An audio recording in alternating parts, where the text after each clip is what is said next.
Okay, hello. So this is just a presentation on some of the demographics of members of the Pascua Yaqui tribe. And most of the research that I compiled is from the Needs and Assets report from 2024 that was funded by the First Things First initiative in the Pascua Yaqui Tribe Regional Partnership Council. It was prepared by the Community Research Evaluation and Development Group at the John and Doris Norton School of Human Ecology in the College of Agriculture, Life, and Environmental Sciences at the University of Arizona. So something that I noted was the quality of a child's early experiences impacts whether their brains will develop in positive ways that promote learning. So their research primarily focused on birth to 5 young children, that age group, but it did cover some of our target population of adolescents. The First Things First initiative was created by Arizonans to help ensure that children in Arizona have the opportunity to start kindergarten prepared to be successful. And they help to best support school readiness for all children in the Pascua Yaqui tribe region. And the total population of the Pascua Yaqui tribe region was 3,466 in 2020, according to the U.S. Census. Of those 336 were young. Of those 336 were young children, birth to age 5. A strength in the region, and something that I found of interest, was there's a high level of interest in the Pascua Yaqui tribe of the Yoemi language. And the Pascua Yaqui Tribe Education Department provides language classes to community members interested in learning the language. And there are 2 new grants and agreements with the tribe and the First Things First Partnership Council with tribal government to implement the language, literacy, and culture in tribal communities strategy, which would be used to support the creation of materials used in classroom settings that implements a curriculum of emphasizing Yoemi language, history, and culture. So that might be something interesting to sort of adapt programming-wise if needed or if wanted, and tailoring. 47% of young children live in a grandparent's household. In the Pascua Yaqui reservation area, most children living with grandparents are in multi-generational households with a parent present or parents present. Then the grandparents may or may not be responsible for raising the child. Majority of the grandparents, the research found, are female, 65%, and 37% are involved in the labor force. 1/3 of the overall population in the region live in poverty. More than half of young children birth to age 5, 53% live in poverty. Majority of young children, 72%, living in households with incomes under 185% of the federal poverty level, which is the common threshold for social safety net benefits like WIC, SNAP, and the school lunch program. Something else I found of interest when going through the needs assessment was that while the Pascua Yaqui reservation is located in an urban area, the tribe has a ranch with horses, and there's a community garden with programming for youth and other community members. The IHS, the Indian Health Service, in 2023 started a produce prescription pilot program that started due to awarded grant funding, and they were one of 5 tribal communities to develop a 5-year produce prescription program. The goal is to help reduce food insecurity and to improve health outcomes by increasing access to produce and other traditional foods. With the P4 program titled the Yoemi Harvest, Food is Medicine, which Yoemin translates to people, to the people. So the P4 program, the Food is Medicine, program, the goal is to of the project is to improve food security, dietary health, and health outcomes. They want to increase food sovereignty by sourcing foods from local farms, some of whom are indigenous, with the future plans to enhance their agricultural capacity to grow Yaqui crops to funnel into the community and other tribal programs.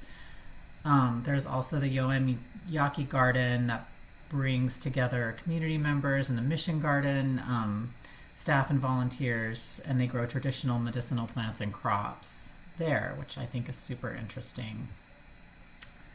And then there's the Yaqui High School, which was previously operated collaboratively through nonprofit Chicanos por la Causa and the Pascua Yaqui Tribe Education Department.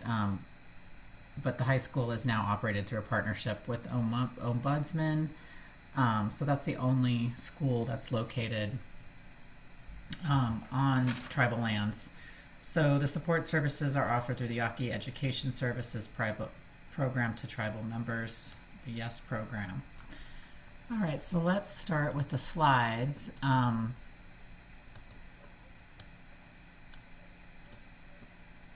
So the total number of schools from 2019 through 2022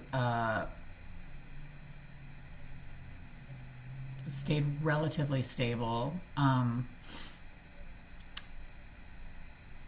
And the Yaqui High School served lunches through the National School Lunch Program. Pascua Yaqui Boys and Girls Clubhouse served lunches through the Summer Food Service Program. And the Pascua Yaqui Head Start served lunches through the Child and Adult Care Food Program in all 3 years, and served lunches through the Summer Food Service Program as well. And there was a home delivery route. Lunches served were declined. Conversely, lunches served through the summer school program also increased, though. The increase in meals served through the summer food service program was likely due to the USDA waivers that allowed greater flexibility in meal service year-round.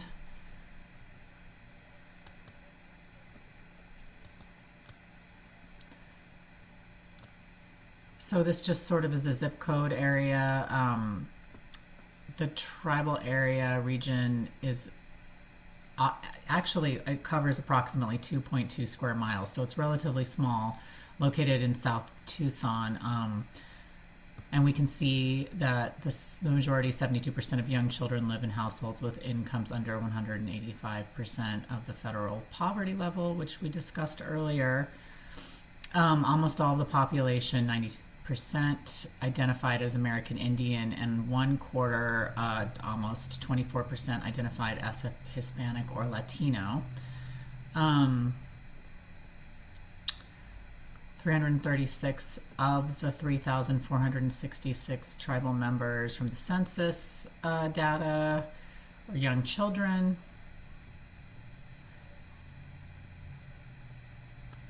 Proportion of households with young children in the region was both higher than all Arizona reservations combined and double the proportion in Pima County. So households tend to have one or more young children in them. So we were looking at educational indicators from the community needs assessment. And something that was notable was homelessness more than tripled from 74 in 2020 to 2021 to 240 in 2021 and 2022. So I'm not sure what the current numbers are, but that's pretty alarming. According to data, 16% of children enrolled in program year 2023 qualified as homeless, an increase from 13% from the needs and assets report of 2022. So it seems to be that it's on the rise. So the Yaqui High School is the only school located in the tribal region. No schools in the region serve elementary and middle school students. Most of the kids attend schools mainly within the Tucson Unified School District. And during the 2019 to 2020 school year, 880 students from the Pascua Yaqui region attended the Tucson Unified School District. There are 485 elementary students, 156 middle school students, 239 high school students, and the school with the most members of the Pascua Yaqui tribe was Lawrence School, which is a 3 through 8, which has 173 students, followed by the Johnson Primary School, 116, and Choya High School. The largest middle school enrollment, the largest group of middle school students enrolled was at the Valencia Middle School with 58 students.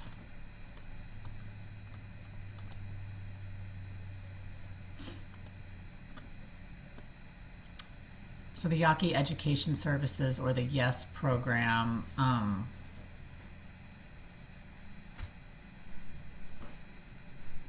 offers education supports to tribal members.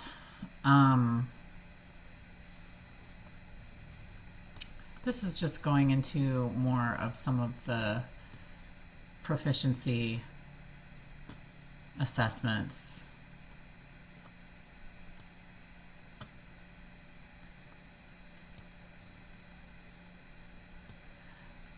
Basically,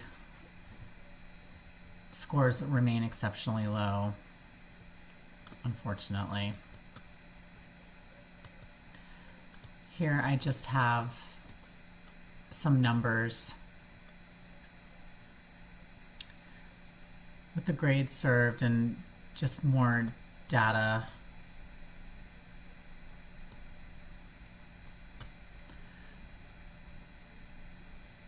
And something else I found interesting was the micro campus that the U of A, in collaboration with the Pascua Yaqui tribe, they renovated the closed Hohokam Middle School, which closed in 2012. And it's close on the reservation, basically serving Indigenous college students. It's a 5,000 square foot campus, Wi-Fi access, virtual and in-person courses.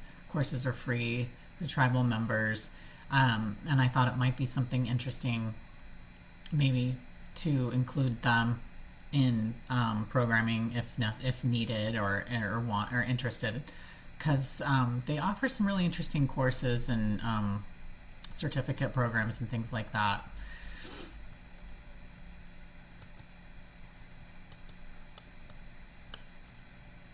And then these were just some resources and references. Again, all of the links are working and take you directly to like the micro campus that we just talked about.